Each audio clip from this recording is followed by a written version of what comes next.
Hello Internet, I'm Jackie Fox, and I usually don't do like video replies or anything like that.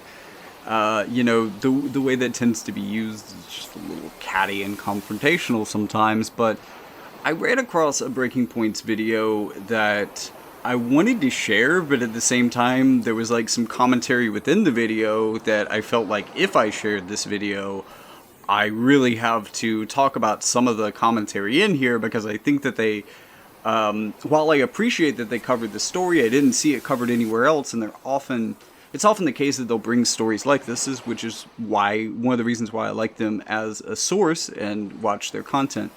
There are definitely a lot of stuff in here that I don't necessarily wholly agree with. So, you can check out the video in the comments. I will look for other sources on this, maybe that have better commentary, but I do want to talk about particularly why some of the commentary is bad and not something that I would necessarily agree with. Oh my god, I am so sweaty. It is really hot and I have to turn the fans off to record, so yikes. But I'm going to try to get through this before I melt. Now, I am actually thinking about doing a larger video on the Breaking Points channel and breaking down exactly the type of bias that they represent, because they definitely do have very interesting and distinct biases. And, every news organization, even the ones that pretend to be unbiased, have their own biases. And I think that if you're going to watch a channel, it is important to understand their biases and how they work and how they affect the way they tell stories. So in this video, they're talking about the fact that a lot of Generation Z, currently polled right now, would like the housing market to crash. And actually, a lot of people in general in this survey wanted the housing market to crash, but it only went so high as 84% within Gen Z. So 84% of those polled within Gen Z were like, yes, fuck the housing market, burn it to the ground. Which, I love it. I fucking love it. I love the energy, because, the housing the housing market being on this constant upward climb is pricing people and freezing people, and at this point, and I'm not surprised that Generation Z particularly feels this way, now entire generations, where it was just part of my generation, it is more the whole of Generation Z is completely priced out of housing. And it's fucking ridiculous, and we see this as a way to get relief. Now, they make a point about how mainly the thing that is affecting the housing industry right now is what's happening to mortgage rates. So unless you have the cash money to put down to buy a house, it might be a little bit of a wash if housing prices go down, because your mortgage is actually going to go up, and and I'm not sure at what point this becomes a wash and how expensive, but the part that really kind of threw me off and kind of hit me with some like cognitive dissonance really, was when they were saying, like even if these prices come down to something like $500,000, and I'm just like, $500,000 is the low price of a home that you imagine during a housing crash. This is just fucking capital BC big city brain. For fucking sure. Like, there are two Americas very much, and we almost live in different realities. And a lot of people like to divide that line politically, but no, I think it's more defined on where you live. If you live in a big city, there are a lot of things that are kind of normalized to you, such as the idea that a cheap home during a housing crash would still cost $500,000 that just, aren't realistic where I am. The big cookie cutter, upper middle class houses that I see being built around my state right now tend to have prices around $500,000. These are the new excessively big, we're rolling in the money fucking boomer housing that's popping up. And in comparison, when I look into the neighborhood at like the normal people houses that don't have extra floors above the first one, for instance, we're looking at prices around like $60,000 to maybe $120,000 if you get into trailers, I mean, actually, it doesn't really go a lot below $60,000 because a lot of places that I looked, if you have some land with that, that is actually, in many cases, sometimes contributing more to the actual lot price than the property itself. So, even buying a lot with a trailer on it might cost $50,000. And even if housing prices crashed and that price cut in half, as long as it doesn't affect land prices, you're still looking at like $45,000. But, it is a lot more reasonable than they are making it out to be that people who have saved $19,000 or $29,000 with a little bit of help might be able to afford some homes in their area should the housing market collapse. Because, that $60,000 home that was sitting on, like $20,000 worth of a lot is, if that price falls in half, then all of a sudden that's $40,000. And hey, that non-Generation Z group might be able to afford that with just a little bit of help in the tune of like $11,000 additional dollars and all sorts of other things, because setting up a house is expensive, yada, yada, yada. But, I agree. There are some factors in this, some compounding factors that mean that, unfortunately, where we are and because of how we got there, houses may still not be affordable even during a housing collapse, which I think is more an indictment of the American housing system than anything else could be. However, if you don't live in Washington, D.C., like the Breaking Points cast does, there might actually be things around you that could become affordable if you have some money banked up due to a housing collapse. So it's not the craziest thing to cheer for, honestly.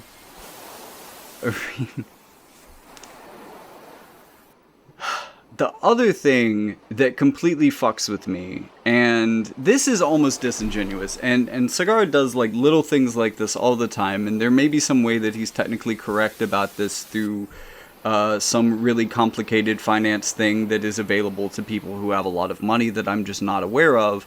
But he says you don't want retirees to lose the value that's stored in their homes, to lose because their wealth depends on it. Well, yes, that is technically true because the value of their home does factor in usually pretty heavily into a person's wealth, especially when they're roughly middle class. But wealth is not income. These are two different things. If you're a theoretical retiree and you have enough retirement income to survive, the price of your house could go fucking negative for all you care, so long as you don't intend to sell it at any point. If you plan to live out the rest of your life in this place, why does it matter how much it costs?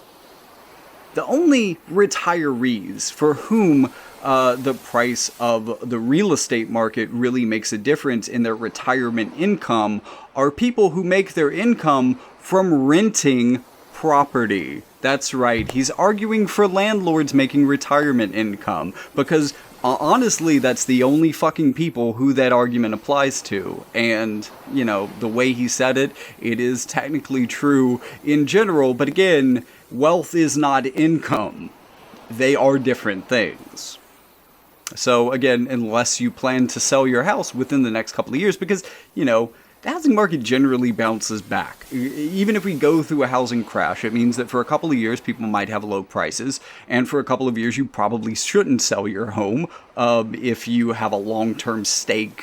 Like if you're retiring on the money if you're counting on retiring on the money that you would get from selling your big house and moving into something smaller, then now is not the time to do that. And I'm sorry, because this actually would affect you in the way that he's describing, but people who can't wait another couple years to do that, again, this is a really small group of people. It is not largely representative of all retirees, even of all retirees that own homes. And it really, at most, is going to affect the retirees that own multiple homes and use some of those other homes for income.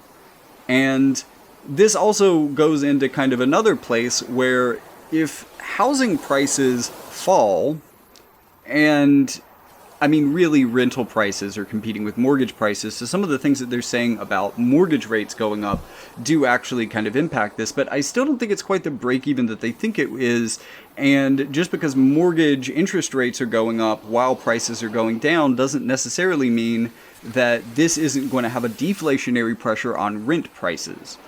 And, you know, for a lot of people who might even be feeling the same sort of cognitive dissonance at my explanation of this already, because you're sitting there looking at your computer screen or your TV screen going, Jackie, I don't have any fucking money in my savings account. Hey, Editor Jackie here. I just need to make an amendment to the video. I think this is actually a good point in the video to make it as well.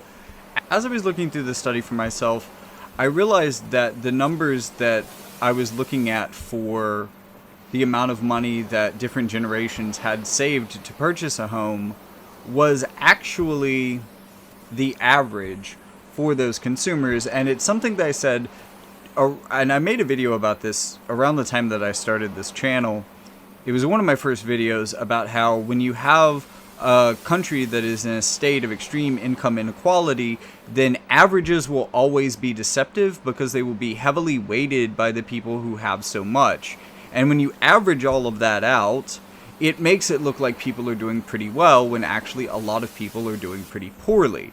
And, you know, as we can all tell, when so many of us don't really know anybody who has more than $1,000 in their savings account, that, you know, probably half of the people who were surveyed said, Jack, I don't have anything. And, you know, so if you average those people out, it means that that other half of people who actually do have something, the average that they have is probably about twice as high as what is actually told to you by the average, because there is such a huge inequality that so many people have absolutely nothing, that means the people who do have something actually have quite a bit more than the average would indicate. But even then, that is still heavily skewed towards the people at the top. But with that in mind, you know, we could be talking about people who, a lot of the middle class people in this survey could have had 50 or 60,000 by these numbers, and even some of the Gen Z people in the middle class could have already saved maybe 30 or 40,000, and that makes a lot of the scenarios that I previously discussed in this video a hell of a lot more realistic for actually a wide amount of people that is not just the wealthiest among us. And I hear you. I hear you. You would have to retire. That's a lot of us, actually. I definitely can't afford to buy even a $29,000 house right now, even if one popped up right next to me. So I hear you. But that doesn't mean that there aren't people that are, and the rest of us, you know, aren't just cheering because we want to see the world burn. We want to see the game become more equitable, and lowering the price in absence of affordable housing is the only opportunity that we see. Is it the ideal one? No, and for some of the reasons that they mention in the video, but it does make a little bit more sense than they're kind of claiming. And I don't think that they're doing this for any sort of a disingenuous purpose, even though their show does typically like to call out, like, big city brain when you see it in the mainstream media. That is definitely what they're doing here, at least from my assessment. If anybody wants to hit me up with statistics of what, you know, like, rural housing prices actually are, property values and stuff, I'd be interested, because I am kind of basing this on an anecdote of having looked around my neighborhood, my mother's neighborhood, etc., within a singular state that is, well, we're... Actually, neither of us live in the urban parts of the state. We both live in rural areas, so a lot of my experience is based on incredibly rural places. Yep. Anyways, that's all I have to say about this video. The link will be in the description, and I'm going to try to dig up some better links that are better descriptive of some of this polling data. So, see you next time.